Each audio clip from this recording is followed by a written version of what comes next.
Assalamualaikum warahmatullahi wabarakatuh. Alhamdulillahirabbil alamin wa bihi nasta'in 'ala umurid dunya waddin wassalatu ala mursalin walhamdulillahirabbil alamin. Segala puji bagi Allah Tuhan semesta alam yang telah memberikan kita begitu banyak nikmat, di antaranya nikmat iman, Islam dan nikmat sehat walafiat sehingga kita dapat melakukan kegiatan seperti biasanya.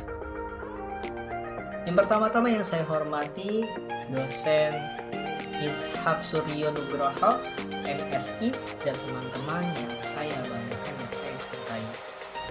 Pada kesempatan kali ini saya akan memahami mengenai iman, Islam, dan ihsan yang diriwayatkan oleh Umar bin Khattab, yang artinya Umar bin Khattab radhiyallahu anhu berkata, suatu ketika kami sedang duduk bersama Nabi SAW, tiba-tiba datang seorang laki-laki yang mengenakan pakaian yang amat putih dan rambut yang amat hitam. Tidak tampak padanya bekas perjalanan, dan diantaranya kami pun tidak ada yang pernah mengenalnya. Ia pun duduk di sebelah Nabi, disandarkan lututnya kepada lutut Nabi dan kedua tangannya di atas paha Nabi. Ia pun bertanya kepada Nabi, Hai Muhammad, beritahu kepadaku apa itu Islam.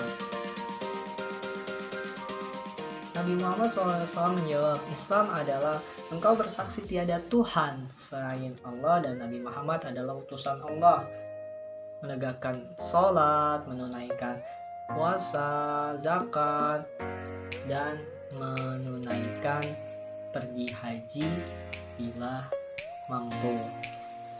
Ia pun menjawab, engkau benar. Maka kami heran. Ia bertanya dan ia pula yang membenarkan.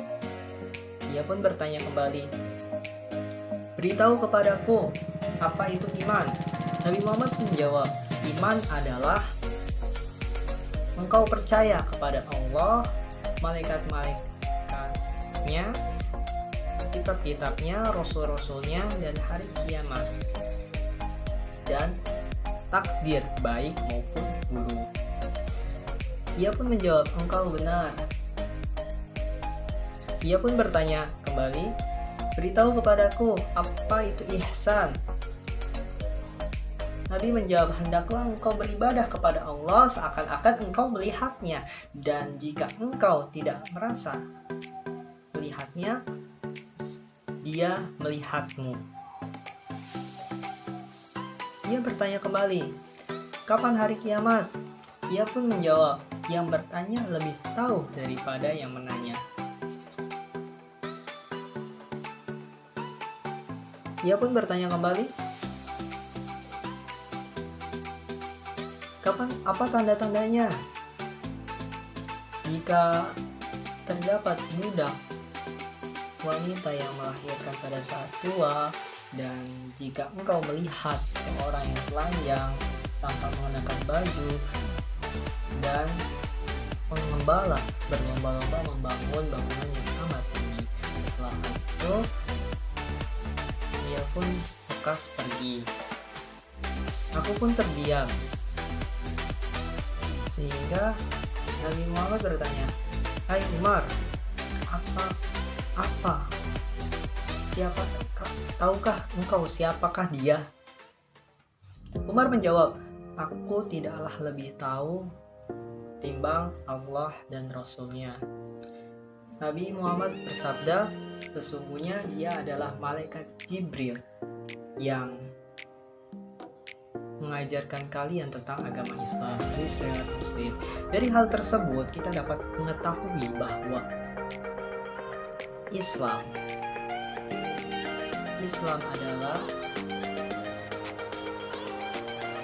bersaksi tiada Tuhan selain Allah, menunaikan sholat, puasa, zakat, dan menunaikan pergi haji bila mampu, yang disebut adalah rukun Islam. Rukun Islam tersebut adalah suatu fondasi atau suatu tiang yang membangun suatu agama bagaikan bangunan, dan harus ibarat hal tersebut. Jika sebuah bangunan tidak ada tiangnya, maka bangunan tersebut akanlah runtuh. Jika bangunan itu ada tiangnya, maka bangunan tersebut akanlah kokoh. Begitu juga dengan agama. Agama harus ada tiangnya, itu agama kita adalah Islam, maka Islamlah, rukun Islamlah yang menjadi tiang penyangga untuk agama tersebut. Maka seseorang yang beriman atau bertakwa, maka harus menanamkan dalam diri rukun Islam yang ada 5 tersebut. Lalu iman, Umar bin Khattab pun menceritakan hal tersebut mengenai iman. Iman adalah percaya bahwa Allah itu ada, percaya bahwa malaikat itu ada, percaya bahwa nabi, rasul-rasul Allah itu ada, hari kiamat ada, takdir baik buruk itu ada. Karena iman di hadis lain diyakini dengan hati, diamalkan dengan diyakini dengan hati, diucapkan dengan lisan, dan diamalkan dengan anggota badan. Dan hal tersebut menjadi pedoman bagi kita bahwa iman harus dijunjung tinggi, ibaratkan bagai sebuah bahan-bahan untuk membangun sebuah bangunan. Nah, itu harus didasari iman yang kepercayaan yang amat kuat terhadap Allah, bahwa Allah itu penyempurna agama Islam. Itu percaya bahwa adanya Allah yang menciptakan dunia ini adalah Allah. Jadi seorang yang bertakwa maka harus percaya rukun iman ini, harus menanamkan dalam dirinya rukun iman ini. Lalu kemudian ihsan. Dari hadis yang tadi disebut, ihsan merupakan hendaklah engkau, kata Nabi, hendaklah engkau melakukan segala sesuatu atau perbuatan sesuatu itu didasari dengan yang namanya melihat bahwa Allah itu ada, selalu mengetahui apa tindak tanduk kita gitu. Dan jika kau tidak merasa bahwa ia sesungguhnya melihatmu, jadi segala perbuatan ihsan itu segala sesuatu perbuatan yang baik yang dituju kepada Allah, yang bernilai ibadah dan untuk mendapatkan ridho dari Allah. Jika seseorang mengingat Allah, maka Allah pun akan mengingatnya, maka akan dipermudahlah segala sesuatu perbuatan apapun di dunia maupun di akhirat. Jika kita mengingat Allah, setiap bekerja, setiap apapun, setiap makan itu selalu mengingat Allah, maka kita akan dipermudah segala sesuatunya. Karena Allah lah yang menciptakan kita, karena Allah lah yang menjadikan seorang jadi lebih baik. Lalu kesimpulannya adalah iman, ihsan, dan Islam adalah sebagai pedoman yang harus kita tanamkan dalam diri untuk menjadi seorang muslim yang sejahtera, yang seorang muslim yang bertakwa, yang menjauhkan amar ma'ruf nahi munkar, yang selalu menjalankan kebaikan dan menjauhkan keburukan. Jadi seorang muslim haruslah berpedoman kepada iman, Islam, dan ihsan. Dari hadis tersebut kita dapat menuai banyak manfaat, yaitu untuk mensejahterakan, untuk menjadi seorang muslim yang sejati dan selalu bertakwa kepada Allah.